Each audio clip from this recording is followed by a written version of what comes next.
Hello, everybody. Welcome back to another episode of In the Corner. I'm Cash. Today we have episode 135, and we have a lot to talk about.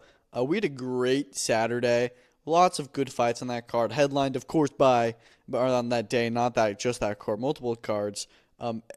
Emanuel Navarrete dominating and eventually stopping Eduardo Nunez in what was a one-sided but still a Mexican war with just a crazy amount of power punches being landed. I think the number was 182 that Navarrete landed himself, and man, I hope Nunez is okay. Also, we had Loner Kavangh pulling off a huge upset over Brandon Moreno. That's going to project him to the top six, top five of the flyweight division. We got some big announcements regarding UFC 327. Jiri Prochazka, Carlos Ulberg is official. We could be getting Ryan Garcia versus Rolly Romero soon. Islam Makhachev's next fight is the Fury Makhmudov card. But to start, let's talk about the biggest news of the last week, and that is that the pound-for-pound king of boxing, one of the best of the sport we've ever had, Oleksandr Usyk, his next fight has been confirmed, and it's not necessarily what we wanted, but a little bit what we were expecting maybe, and that is a fight with Rico Verhoeven. Who is, of course, regarded as one of the GOATs of kickboxing. I don't watch kickboxing. I know nothing about it. But people do talk about him as a legend of the sport, saying that he is in, like, the GOAT conversation. I don't think that he's lost in the last 12 years. He's been glory champion for a long time. Just recently left that company. And, of course, we know that he was in negotiations with the UFC to fight there. But ultimately chose to fight boxing. Was going to fight Anthony Joshua before the car crash in Nigeria, and now here he is getting Usyk. We know that this is what Turkey wanted. Apparently, this is what Usyk wanted. Usyk has fought everyone. He's done the mandatories. He's done the rematches, and this is his one time where he's finally get to go, let me just do something, get a bag. And it was going to be Deontay Wilder in this kind of role, but instead it's Rico Verhoeven, which I actually don't, I'm not going to lie. I don't fully hate it. I didn't fully hate Fury versus Ngannou when it happened just because there's not really anybody for Usyk to fight besides Kavangh, and Kavangh seemingly has a date coming up in May. Now, of course, he's fighting because he knew he wasn't getting this Usyk fight, but it should have been Usyk versus Kavangh. The most interesting part about this fight is the location. It's not only in Egypt, which we never get any fights in Egypt, it's at the Pyramids of Giza. So I think that this is safe to assume this is going to be similar to the Times Square event. It's not going to be in front of a crowd, really. It's going to be a location kind of crazy event with that insane backdrop of the pyramids, which is going to look insane. I don't know how logistically they're going to do it, but they pulled it off once before. UFC is about to go to the White House. This is becoming a more normal thing to have fights in weird locations, and I really don't hate it. I think this is a very, very fun idea. It's fun to put a big fight there. It's confirmed to be May 23rd. The Ring Magazine X DAZN. Peter Fury is going to be in the corner of Rico Verhoeven. We know that they've done some work together in the past. So, I'm curious to see what Rico can bring here. Again, this isn't Ngannou versus Fury, where Fury was probably still top 10, but Usyk is number one pound for pound. And the biggest issue with this, of course, everyone's been talking about, is that it seems like the WBC heavyweight title will be on the line. Usyk, of course, holds the WBC, the WBA, and the IBF titles. The WBA and IBF are absolutely not sanctioning this. The WBC was going to, is what we were told. It was announced with it, and then they said, no, we're going to have this as a WBC special event. So we're going to, make a fun belt for it, but we will not put the actual title on the line. There's not been... There was a request to have this as a title defense, and we did not grant it. And then they went back on that. Literally the other day, the council or the board, whatever, decided, we are going to make this for the title. I completely do not agree with that. I don't think that Rico Verhoeven is a 1-0 boxer with that one win happening, I think, over a decade ago. I don't see at all how he can fight for the world title. I think that's silly. At least when Ngannou fought Fury, and Fury was the WBC champion, they didn't put the belt on the line. I don't know, man.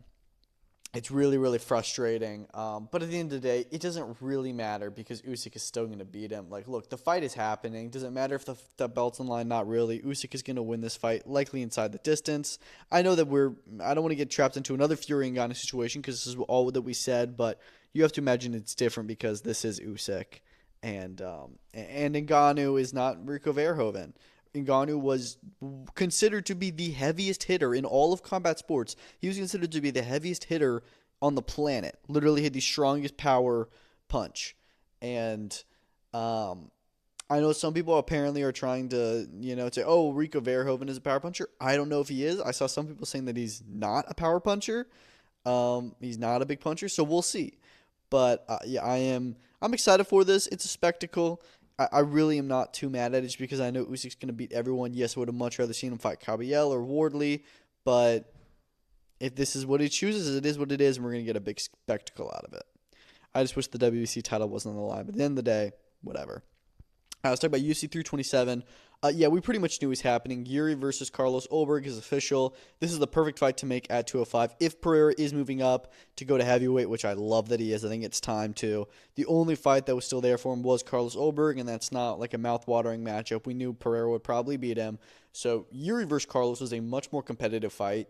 It's going to headline that Miami card with Joshua Van Tetsuro Taira on the co-main. We already know about a lot of the other fights, but the ones that got added, Patricio Pitbull versus Aaron Pico, which is a great featherweight matchup between two Bellator guys who haven't been super impressive in the UFC. Aaron Pico was doing quite good against Leroy Murphy until he got brutally knocked out. So he's getting his next shot here. I like that fight.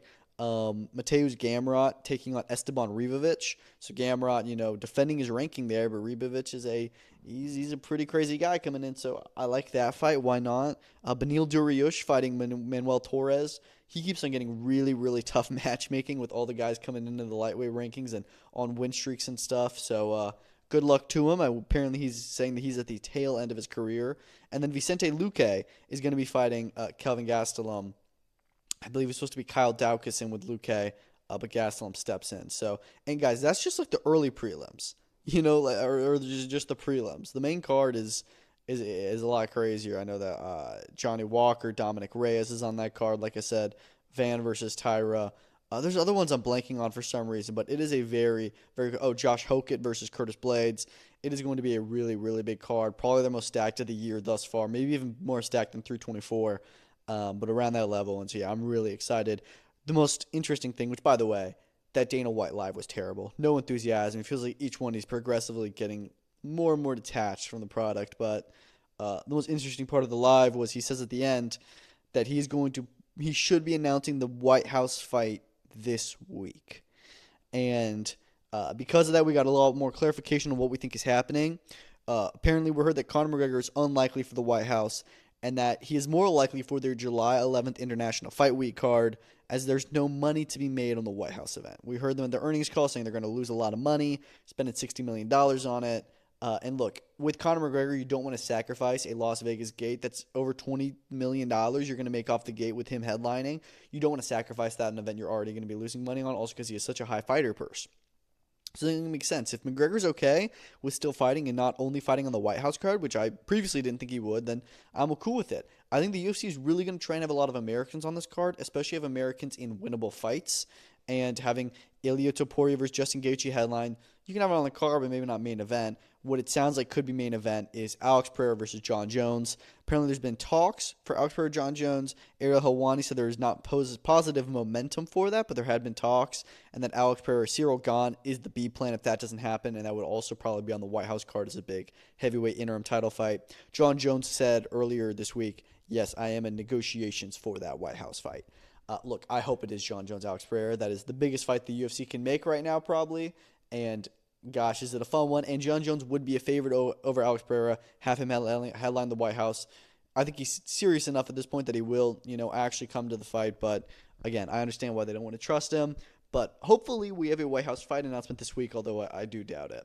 All right, let's talk about the fights we had this weekend. Navarrete beating Nunez. I had this one wrong. I picked Nunez, and it was more of a willful prediction just because I wasn't fully believing in it, but it was hard to make a pick. And I was like, I'm going to go for what I thought was the underdog. I think Nunez actually did enter the favorite just because Navarrete has been so inconsistent over the past few years, and we got one of the best Navarretes we've seen in a while. And that's just, people were just pointing out, like, dude, against Mexicans, he is a killer. We saw what he did to Oscar Valdez twice. But, dude, this fight, it was something else. It was not at all competitive. I gave Nunez round 8. That was the only one of the rounds I gave him. And it wasn't like he was having no success. It was just that every time he would get a big shot in, Navarrete would come back with 5 of them. every combination, every exchange was won by Navarrete.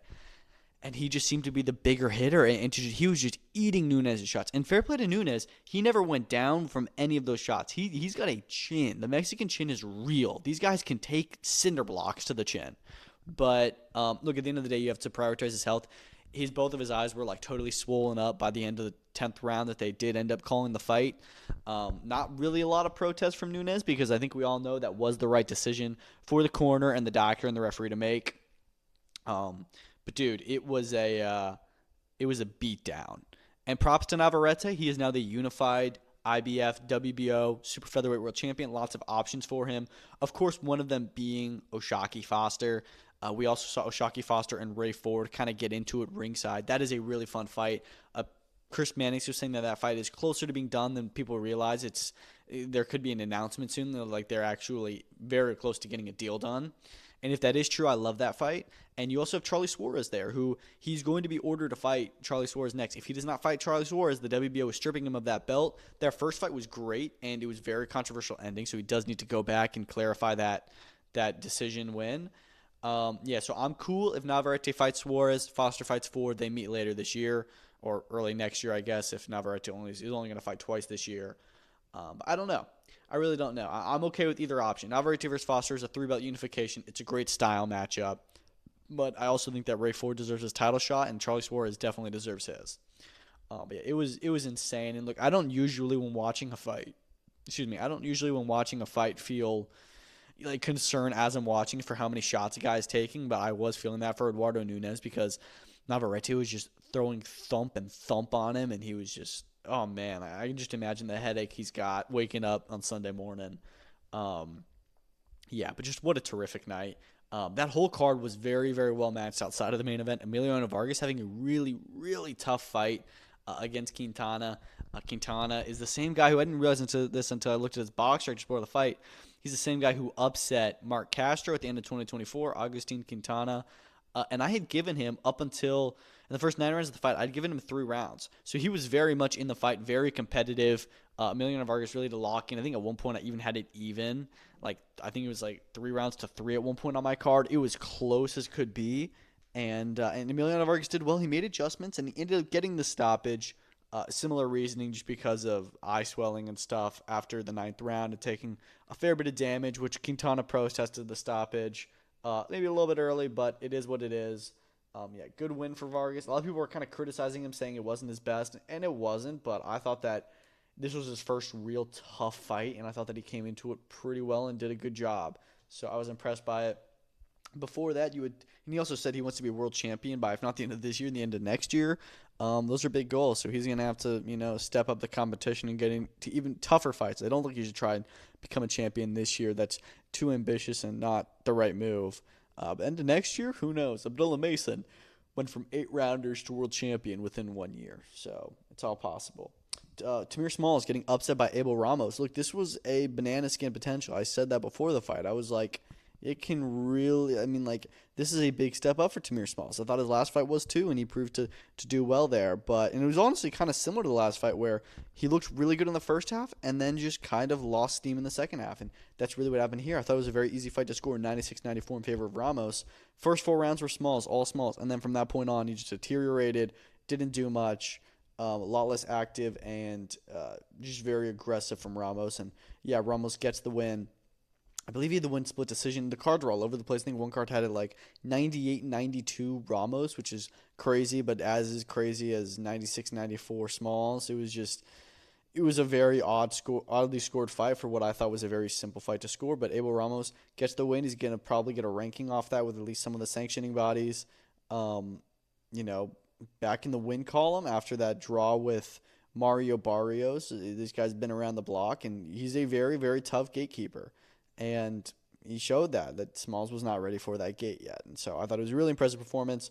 For that, you had Arturo Cardenas and Jordan Martinez go to a draw, both undefeated. I thought that was the right decision. I had a 95-95 myself.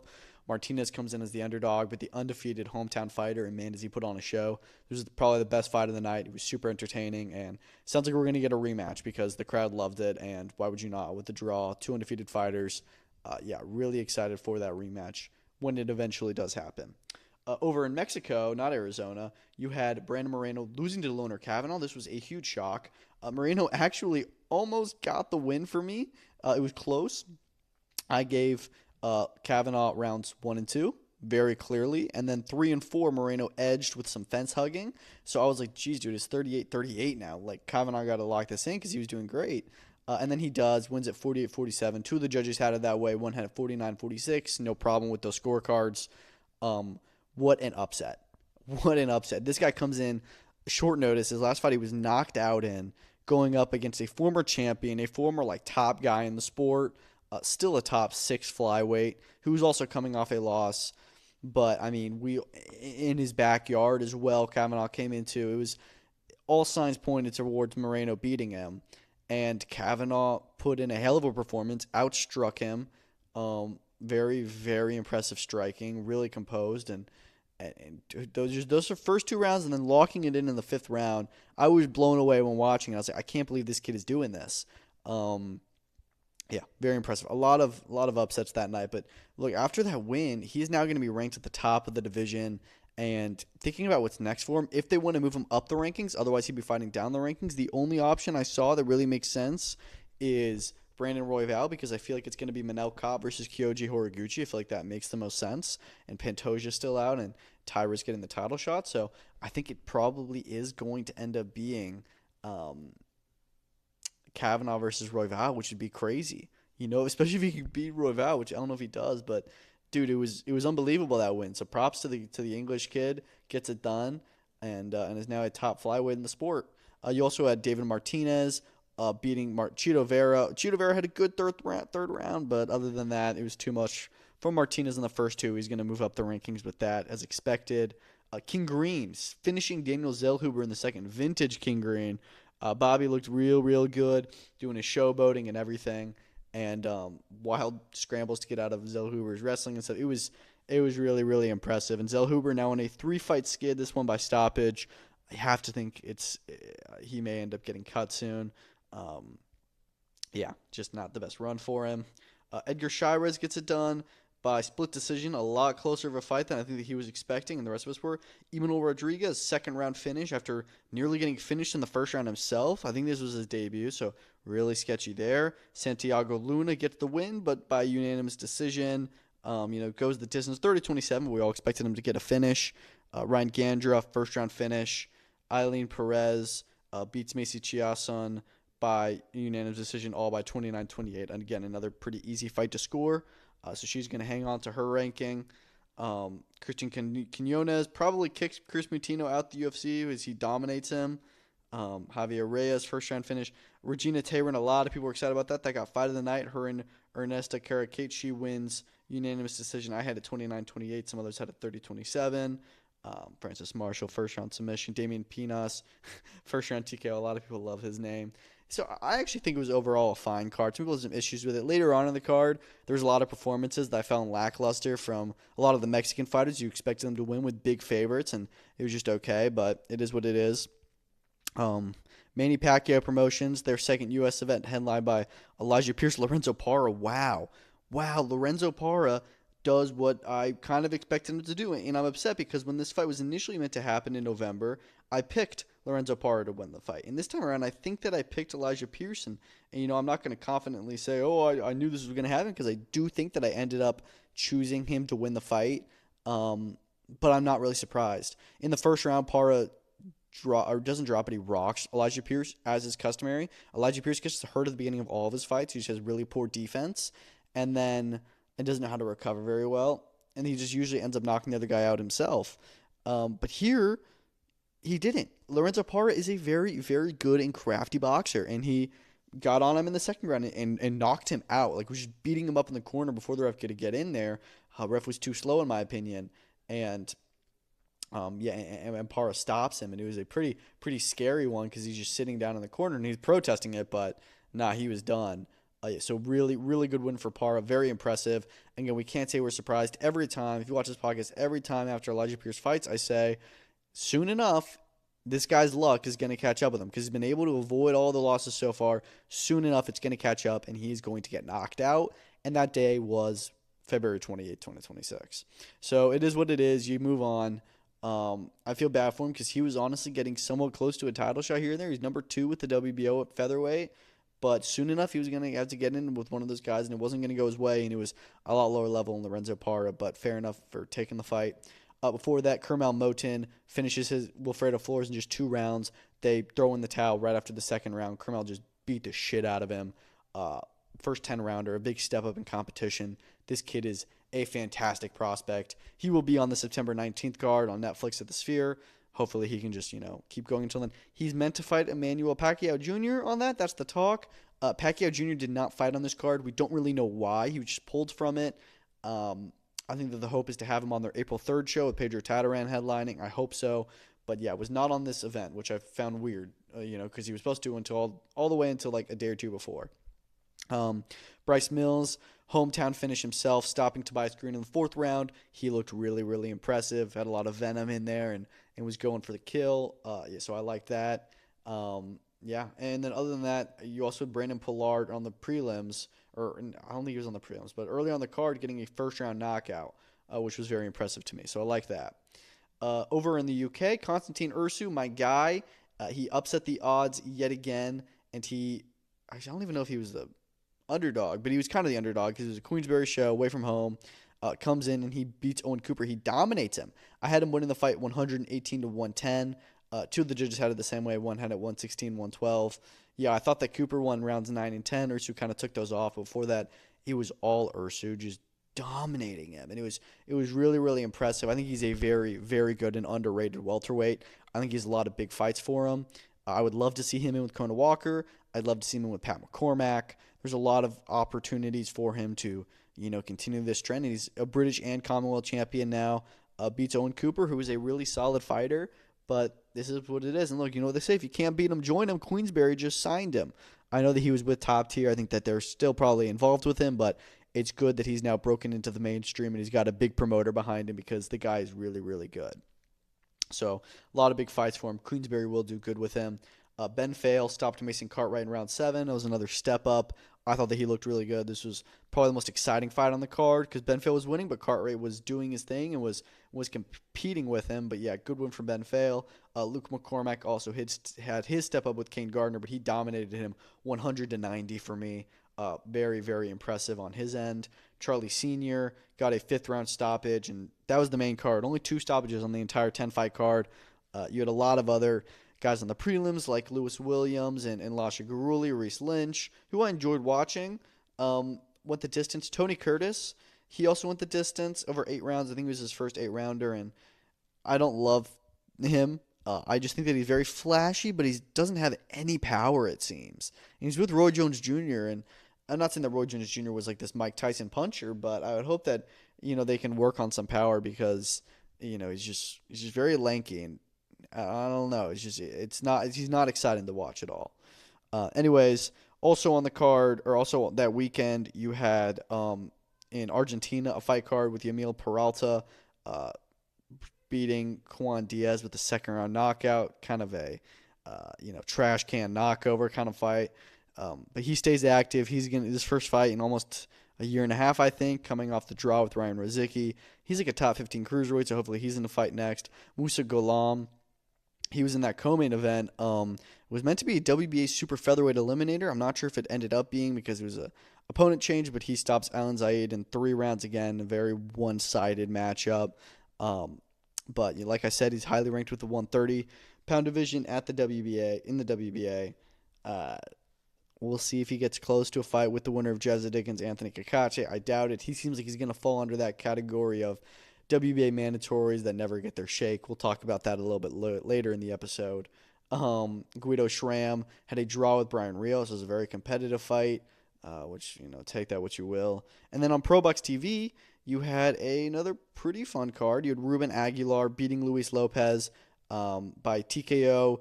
Lopez throws in the towel after 8 rounds. It was very, very one-sided. I'd given Aguilar every round, knockdown in the second. Really, exciting and an impressive performance for the undefeated kid stepping up. Now 24-0 with 21 knockouts, I believe. Co-main event, Edward Vasquez returns from his world title defeat to Rafael Espinoza with a stoppage himself. Machuca does not get off the stool after the 5th round. There's some other prospects on there. I mean, Emilio Garcia got a stoppage. The Bocanegra brothers both got wins. It was a decent pro box card. But with all that being said, let's hop back over into the news segment. Let's talk about some other things we got going on because we still got a lot to talk about. So Ring Magazine this morning announced the undercard for the Netflix Tyson Fury-Arslanbek Makhmudov card. I almost said Oleksandr Usyk. Yeah, it's overall not bad. I saw some people hating on it because people hate on everything, but I'll take it. It was honestly better than what I was expecting. So the main card, we know it's going to be Ben versus Prograis. The co-main event before that, Jimmy TKV versus Richard Riakporhe. That is the British heavyweight title. We heard this fight was in negotiations. Didn't think it would be on this card. I like it. I think Riakporhe has not been fighting the best opposition since he moved to heavyweight. This is now a much better challenge for him. But, a fight this guy's fought for world titles before. He should be able to, be very competitive with TKV. TKV is a big step up. Only his, third British title fight. He had the loss to Adelaide, which, controversial. And then he had the win over Fraser Clark, which was very good. Now here he is. In with Riakporhe, a big step up to more, top names, I guess. So I like that fight a lot. Right before that, you have Fraser Clark back in with Justice Hooney. And this matchmaking makes no sense because if you're Fraser Clark, you just had a very tough run. The fight with Fabio Wardley, the first one, very competitive rematch. You got knocked out in the first round. Then you have a win over Tete, but that's Tete. And then you go in with Jimmy TKV and you lose that fight too. You need a soft touch. You need something to get you back into the win column. And they give you a guy who went, 10 rounds with Fabio Wardley. And before getting knocked out, because it's Fabio Wardley, he was winning every single round of that fight. Justice Hooney, if he can just stay away from, the shots Fabio Wardley, he beats him. He was literally dominating Fabio Wardley until that moment. So you're taking the guy who Fabio Wardley wiped out in one round and putting him in with Fraser Clark. I think it's just a really, really bad matchmaking. I think that this is Fraser Clark. I think he's in his 30s. A lot of people are saying he should just retire already. I'm assuming this is him trying to cash out and just be like, yeah, just give me the biggest fights that I can do. Get me on that Netflix card. I don't care who it's against. Let me get the win. And he's doing that with Justice Hooney. It is what it is, bro. I think Justice Hooney is going to completely dominate him. I think he's probably going to end up stopping him, and I'm just surprised that they're making this fight for that card. Very surprising. Promotionally, it's also interesting. We'll talk about why in a minute. Let's go through the prelims. Troy Williamson back in action fighting Szymon Zackenhumer, who is an undefeated super middleweight, a very, very good opponent for Troy Williamson. Going beyond just British level, is still going to have the European title on the line, I believe. I think Zackenhumer is German, so that makes sense. Good fight there. Another kind of a step up for Williamson. Brian Gorham, who's an American prospect, turning into a contender, I guess, fighting Eduardo Gorgiev, who I think is I looked at him, he's 4-1. He's never fought above 6 rounds or something. So really weird matchup for Gorham. They don't really have a lot of, just straight up journeyman announced for this card, which I like. Mikey Talon fighting Christopher Rios, a step up, I guess. Felix Cash returning after almost 2 years out of the ring since the loss to Tyler Denny, fighting Liam O'Hare, who is one of the guys that was in the GBM's Heist tournament. Sultan Al-Mohamed, he's back in action, Saudi Arabian prospect, fighting Hector Lozano. And then Elliot Whale is also back, fighting Tom Hill. I hope that one's, at least 8 or 10 rounds. So obviously a fair amount of boxer fighters on the card. Jimmy TKV, Fraser Clark, and Elliot Whale all are associated with Ben Shalom. He is going to be promoting them on this fight. They were posting about it and stuff, so they are still involved, even though it's on Netflix, because they don't have a major TV deal, really, that restricts them. But also more noticeably, Justice Hooney is with Matchroom. And Troy Williamson also is kind of with Matchroom. And Arslanbek Makhmudov is a guy who's Matchroom has options on him. Yeah, but they don't promote him. I think they do actually have a deal with Troy Williamson. I think they may have signed him after he beat why am I totally blanking on the kid he beat? Oh, Mark Dickinson. That's it, yeah. I think they've had him since then. And Justice Hooney, Tasman Fighters is promoting it a little bit, but obviously this is a Netflix card. And so Eddie Hearn is not going to be promoting it. He's exclusive to the zone. You know the deal. But we're just really interesting that he's on here, especially considering Matchroom supposedly is going to be doing a lot of cards out of Australia, and all their Australians are not fighting in Australia.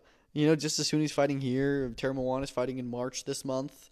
It's just kind of all over the place. But anyways, overall, good card. Moving on from that, Floyd Mayweather announced another exhibition for June in Athens, Greece. He's going to be fighting kickboxer Mike Zambidis. I actually believe this one will happen. I don't think the Mike Tyson one is happening. Everyone's talking about it like it's going to. I'd be surprised if it does. Still has not actually been announced yet. It was just reported, and it was tentatively set, not set. So I don't think that one's happening, but it is what it is. Let's see if this one happens. I don't really care. Just give it to the Manny Pacquiao rematch. Ryan Garcia apparently avoided a serious right hand injury with a light sprain. Said it'll be ready by July. So he wants to fight in July. He wants to stay active. I'm loving this new Ryan. Haney called him out. Ryan seems down with it. That seemed like we were moving towards that fight happening. I was like, oh, let's go. This is probably the biggest fight you can do in American boxing. It's a huge rematch. And then we moved away from it as Rolly Romero entered the mix with Devin. They start talking, and Rolly says, all right, how about May 30th at the Barclays Center on Prime Video? And a contract was sent. Devin said, yeah, my dad was talking to Rolly's manager the other night. We're going to try and get this done. So it's like, all right, bet. I mean, Devin Haney's a free agent. He fights wherever he pleases, and looks like he's going to try and go make a PBC pay-per-view fight happen with Rolly Romero. That would be a WBA, WBO, welterweight unification of all those matchups. I would rather see Haney versus Garcia too. That's the biggest fight. I think it's also unification, but I will happily take Haney versus Rolly. That's still a great fight.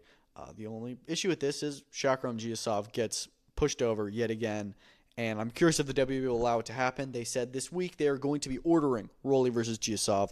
So let's see what happens if Rolly decides to not take that fight, because Giasov has been mandatory for over 2 years. They're also going to order Floyd Schofield, Lucas Body, which should get a deal done soon. And Armando Resendiz versus Bektamir Melikuziev. This is a fight that if Beck is ready by May 2nd, I think it should go on that Benavidez Zurdo card. We know Resendiz is set to fight on that card, and I would love it to be Beck the Bully. I think it's a great fight. Moving on from there, Ali Abdelaziz says the UFC is working on a fight for Islam Makhachev. It's not Ian Gary, but it's going to be much bigger. And him saying this, he also manages Kamaru Usman. This is the fight that we know they've been trying to make happen, and I am disappointed because it seemed like we're not going to have that fight, because we shouldn't. Usman has not at all deserved a title shot. He's on a one-fight win streak. He's only fought once since like 2023, I think, and it was, the win over Joaquin Buckley. And it's just like, not at all is he in position to fight for the title. Ian Gary is, Micah Morales is, and neither of them are going to get the title shot, it seems. It seems like they're moving in the directions of Usman, which I hate. I really, really do hate, but it is what it is. Also in the welterweight division, it was announced UFC is returning to Perth on May 2nd for prime time there. So the main card is going to be at 7 a.m. on Saturday, which is whatever. It's going to be headlined by Jack De La Maddalena versus Carlos Praches, a fantastic fight for the welterweight division. JDM is still getting a big fight. After losing to Islam, and Carlos Praches gets a main event against the number one ranked contender. I love it. I don't think that he was ready for the title shot, but off of this, he's going to be in that discussion. I really love the fight. Keyshawn Davis calls out Pitbull Cruz. Also has something to say about Devin, about Rolly, about like all these different names. I don't know what division Keyshawn plans to fight in. I hope it's 140, and I actually don't hate the Pitbull Cruz, call out. Pitbull is WBC interim champion. Keyshawn wins that, and then he's set to face Dalton Smith. I like Keyshawn versus Pitbull, so hopefully they make it happen. An interesting fight was reported on the DAZN podcast for Navarrete and Nunez, where Chris Mannix said that a fight has been discussed between Chris Eubank Jr. and Edgar Berlanga. So two guys coming off losses. Obviously, Eubank lost to Conor Benn. A lot of people saying he should retire, me being one of them, and then Edgar Berlanga coming off the loss to Hamza Shiraz, which he really looked bad in. So both these guys need wins. Neither of them are really top 10 super middleweights right now, if you ask me. But a win here probably would get them back into that conversation. They're both decently big names. At least Eubank is. Berlanga has had some big fights. And I like this fight. The issue with the negotiations is that Eubank apparently wants to fight 164 pounds. Berlanga saying, I can't make that weight. I have to do 168. Berlanga's a very big 168 pounds. So I hope that Eubank just says, all right, suck it up, bro, go to 168. He spent all that time complaining with Conor Benn about the weight clause and saying, I can't make it. I'm not 160 anymore. I'm meant to be 168 when he made 160 comfortably in October of the year before, October 24. Maybe not comfortably, but he made it, And now he's moving up, and now he's trying to do the thing where he brings the other guy down in weight. And I'm like, dude, you wanted to move up to 168. Now, because you're fighting an actual 168, you're trying to bring him down to 164. It's like, come on, just fight at the weight class. I hate all this weight stuff, pisses me off. All the rehydration clause, just fight at the weight class. That's simple. No in-between stuff, no extra rules. If you're going to go up, if you're moving up from 160, you go to 168. You shouldn't have the option to fight at 164. It's annoying, but hopefully they get a deal done because I actually like that fight. Berlanga was tweeting today, says he wants it in London. I'm like, it's a big fight. Let's make it happen. Bam Rodriguez has reportedly said he's going to be returning in late May, early June in San Antonio. And they say the fight could likely end up being at 118 pounds, maybe against WBO champ Christian Medina, who Matchroom, of course, have signed right now. And that's because Andrew Maloney is not going to move off of his Willabala Garcia mandatory. He's being ordered to fight IBF champion Garcia, who's the only belt that Bam doesn't hold, and he's not going to budge off that. He wants his mandatory. He's not going to accept a step aside. So Matchroom said they're talking to Box Stars about maybe staging that fight, and that Bam could return to 150 pounds after that. So if they can find a way to get Garcia versus Maloney on that Bam card, or if they can get it to headline an Australia card or something maybe, or be a part of it in Mexico, I don't know. And then you can have Bam fight the winner for undisputed. Meanwhile, he goes to 118, captures the title there, and then goes back to 115 and finishes the business. I mean, look, I like that plan. Keep Bam active, get him a title at 118, a third weight division, but then also, hold on to the 115 belt so he can become undisputed. Another update in the Virgil Ortiz Boots Ennis Golden Boy drama. Virgil has fired an emergency motion to confirm that Golden Boy's temporary restraining order has expired and that he can move forward with making a deal for the Boots fight. I hope so, dude. Look, I'm so sick of talking about all this legal drama. I really don't care for it. The only thing I care about is if Virgil wants the fight, if Boots wants the fight, why can't we make the fight? And the answer is Oscar De La Hoya and Golden Boy getting in the way, and it's pissing me off, and it's ridiculous, and I hope that the court literally just says, like, bro, shut up, let them fight. And then Matchroom promotes the fight because they actually want their fighter to fight, and they don't want to be any stingy about money or anything like that. So, yeah, it's just ridiculous. Some crazy stuff. Arman Sarukian started a brawl at Real American Freestyle Wrestling the other day at RAF. Look, at first I was like, dude, this is crazy. Obviously, at the end of their match, he punches the guy and then tries to take him down, and everything breaks out, and you get a huge, 30-person brawl. Apparently, actually, after watching the highlights of the match, the guy was, slapping him in the face the whole time and egging him on and trying to, doing, complete cheap shots, which I don't really watch freestyle wrestling, but I know you can't do that. I know you can't just punch bro in the face. So, that was pretty crazy. A lot of fallout still to come. Of course, I would assume the RAF is going to want to take if I'm them, I'm doing a rematch. I'm milking this as much as I can. We'll see if the UFC says, yeah, no more for these little side quests you're doing, Armin, because you're out of control with it. I don't know. Or if they're like, yeah, bro, keep doing your thing, because they're not going to give him a fight until September, October, apparently. But, dude, yeah, RAF is... That was big numbers they did the other night with all that stuff. They're becoming a big, big part of combat sports very quickly. So good for them. Some other crazy stuff. Khamzat Chimaev apparently kicked a U.S. Army vet at the airport when he tried to take a picture with him. No reason. I mean, Khamzat is freaking crazy, bro. He also apparently, after seeing the Armin brawl, said he wanted to fly out to go and fight the guy, and Armin's like, yo, chill. So Khamzat's out of control as well. We got to get that guy a fight because now he's fighting vets at the airport. It's ridiculous, and that's messed up if it's true. Inoue versus Nakatani set to be announced on Friday with the press conference in Japan. Thank God, finally. I'm so excited for this fight. It is a huge fight in boxing, the biggest fight in Japanese boxing history probably, and we're just going to have to see which way it goes. I think Inoue wins, but who knows, man. Yeah, I definitely do think Inoue beats him, especially after the last few performances. But, yeah, going to be it's going to be interesting to see who's promoting this fight. Is this a Ring Magazine card? I kind of thought it was going to be, but now I'm unsure. Where's it going to air in the United States? We'll see. PFL Brussels was announced today. Patrick Habirora, he's going to be fighting Benson Henderson May 23rd in Belgium. I like it. I know a lot of people are having some issues saying, "Oh, Benson Henderson's 42 or something like that. Why is he going to fight at all? Why is he headlining?" But that's a big get for PFL to sign him, at least for a one-fight deal. I don't know if it's more. Patrick Habirora is a very big star. This would be his most high-profile fight to date, getting to headline, fight a former UFC champion, and he wins this, he is going to be on top of the world. And so I think it's a really smart move to get him to headline. I mean, PFL is putting on big event after big event, and Patrick Habirora is maybe my favorite fighter on their roster. He is so exciting to watch, and he's going to get pretty close to a title shot at welterweight, especially with their current champion potentially retiring after just winning the vacant title. So we'll see, dude. But yeah, I like this fight. I have no issues with it, and I think it's pretty fun. So that's going to be their second event in May. Other than that, Mark Chamberlain is out of the Pierce O'Leary fight with an injury. Very, very unfortunate. Luckily, they got a pretty solid replacement in Maxie Hughes. Maxie Hughes coming back up to 140. He's had some good fights at 135 over the past 2 years. I think this is a very, very solid replacement as far as they go. Like, he will be really competitive with Pierce O'Leary. He's taking the fight on just 2 weeks' notice.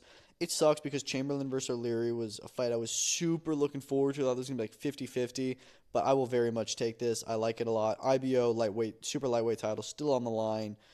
Yeah, I'm cool with it. Melvin Jerusalem versus Sialoha Kus. I think I said that right. The rematch is going to take place May 16th in South Africa. Kus was meant to fight Joey Kanoi in a WBC strawweight eliminator. So obviously he would fight Jerusalem if he beat Kanoi. And that was supposed to be March 28th. And Jerusalem was going to rematch Oscar Collazo for unification. After Golden Boy's whole thing with DAZN and stuff, they were no longer able to budget that fight on the March 14th card, which sucks. So Collazo's just making another title defense. Jerusalem's freed up. He's like, all right, I'll just fight Kus instead now. So they're going to run it back. It was a very competitive fight in the Philippines. Now they go to South Africa on May 16th. Looking forward to that one a lot. Apparently, Kona Walker Sam Eggington is nearing a deal for May 2nd in Wolverhampton. I think this is a very fun fight. So that's why I'm not overly mad about it. I definitely would hope that Walker would, and this is kind of a step down in competition in my opinion. He went from Pat McCormack to Sam Eggington, who's always a fun fight, always in fun fights. But, in terms of competition, thought Kona Walker was going to be moving up to a more world-level fight. It's just going to be another domestic banger, but that's okay. He's going to get to headline, and at the end of the day, I'm all good with it. But yeah, let's just see what else ends up happening, and if he does beat Eggington, who he fights from there, because welterweight is such a weird division with so many odd fights going on. That is all I've got for today. We'll just end up with previewing Thursday's fight card, because my next episode will probably come out on Friday. So on Thursday night in Canada, Eye of the Tiger is back with another very fun card, headlined by Stephen Butler versus Ramadan Hisseni. Hisseni, of course, pulled off a big upset over Alexander Gomont in December. Glad they're bringing it back on against a Canadian mainstay in Stephen Butler. Again, always in fun fights. So I like that main event a lot. You also have Lenar Perez, who's now with Eye of the Tiger, it seems, fighting in a cruiserweight fight against Isaac Chilemba. I definitely think Perez should get past him and should probably do so inside the distance. He's 15-0 with 14 knockouts. Chilemba is 27-10. So there you go. John Arobio, another step up fight for him, fighting Yomar Alamo, who's been in a lot with tough guys. So we'll see, but Arobio should be able to beat him. Moreno Fendero, big step up as well. He's fighting Sean McCallum. The only loss comes to Diego Pacheco, and he was competitive in that fight. So that is a really, really big step up for Moreno Fendero. I'm a big fan of him. Sink or swim time. Steve Claggett returns. Finally, it feels. Fighting Alejandro Frias Rodriguez, who is 21-12-2. Claggett should be able to get through him. Yeah, I'm excited for this card. A lot of good fights on it. Should be a very fun one with some nice matchups. But that's all I've got for today. Thank y'all so much for listening. Big fight week coming up yet again with UFC on Saturday, Zuffa Boxing on Sunday, some Misfits action as well. But yeah, thank y'all so much for listening, and peace out.